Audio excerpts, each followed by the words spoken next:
Salut tout le monde, c'est Marie pour la chaîne de Numérama. On se retrouve aujourd'hui pour une nouvelle vidéo qui va beaucoup vous plaire parce que on teste aujourd'hui la Microlino qui arrive en France sur les routes notamment parisiennes mais aussi à Lyon et sur la Côte d'Azur. C'est la voiture la plus chelou qu'on a testée avec Thomas depuis un petit moment et pourtant on a testé la Citroën Ami Buggy, donc on sait de quoi on parle. Elle est microscopique et on a pu rouler avec pendant une petite heure dans Paris, donc ça va nous laisser l'occasion de vous montrer un peu comment elle fonctionne et puis pour voir un petit peu si elle vaut les 20 000 € quand même qui sont annoncés. Le premier truc à savoir, c'est que la Microlino est en fait un jeu de piste. Pour savoir comment l'ouvrir, il faut soit bien écouter les consignes, soit faire preuve de persévérance. Il faut aller là, regarder. Et en fait, bon, moi j'étais sûre qu'il fallait faire bip boop boop et c'était un code secret, mais en fait c'est juste que ça s'ouvre par ici. Là c'est un petit inconvénient, c'est que si moi je suis là et que je dois refermer la voiture,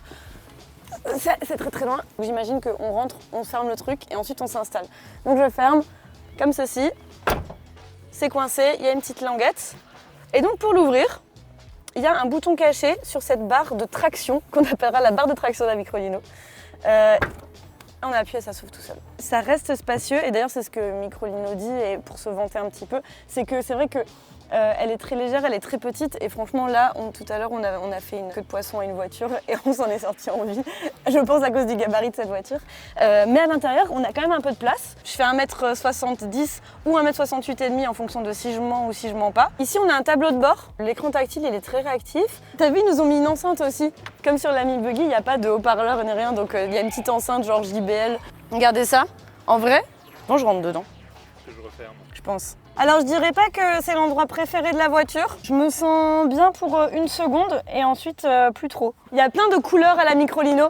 Nous on a eu la blanche parce qu'on ne sait pas s'imposer. Les autres il y en avait du noir mat, il y avait du vert kaki, il y avait tout ce qu'on veut. On a un petit bouchon qu'on va pouvoir utiliser pour brancher la Microlino. On a un chargeur qui a l'air super puissant parce que je pense que c'est des choses qui se mettent pas directement sur une prise secteur mais qui se rechargent aux bornes. On m'a dit que c'était possible de brancher dans son garage. C'est quand même beaucoup plus pratique et en 3-4 heures on est reparti. Franchement, si les performances de l'autonomie sont ce qu'ils disent, c'est pas si mal parce que 3-4 heures pour une voiture qui est visiblement capable d'aller à 90 km/h et d'avoir plus de 200 km d'autonomie en mode 1, bah c'est pas si mal. Et même si on était qu'en mode 3 et qu'on avait que 90 km d'autonomie, à 90 km/h c'est plutôt sympa. Il y a un petit bonus dans cette Microlino et c'est son toit ouvrant. Alors je me demande si c'est un bonus ou si c'est un peu un indispensable parce qu'en vrai, quand on était dedans avec Thomas et qu'on est quand même deux un peu serrés et qu'on a fermé le toit ouvrant, on a eu un peu l'impression une petite impression de claustrophobie quand même. Le toit ouvrant il est super simple à mettre et à enlever et c'est trop agréable.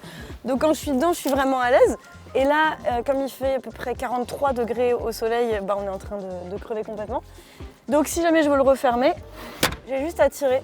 Il se referme, il est solide. Et quand je referme le tout, ouf, bah là on commence un peu à sentir l'effet cage, quoi, l'effet un tout petit peu oppression. Le but de cette voiture n'est pas d'être conduite qu'en été, contrairement à l'Ami Buggy qu'on a testé.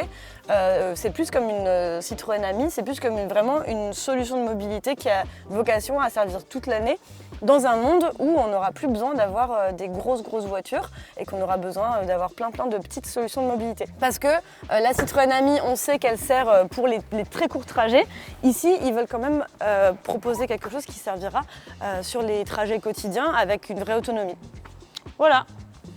Bah écoutez, franchement on rigole bien là, on essaye de faire différents tests de différentes solutions de mobilité ensemble. J'ai l'impression que ça vous plaît aussi. Donc n'hésitez pas à nous dire ce que vous en pensez, si vous avez envie qu'on teste d'autres choses. On est aussi là pour ça. Et moi je vais bientôt vous laisser parce que il fait très chaud quand même. À bientôt.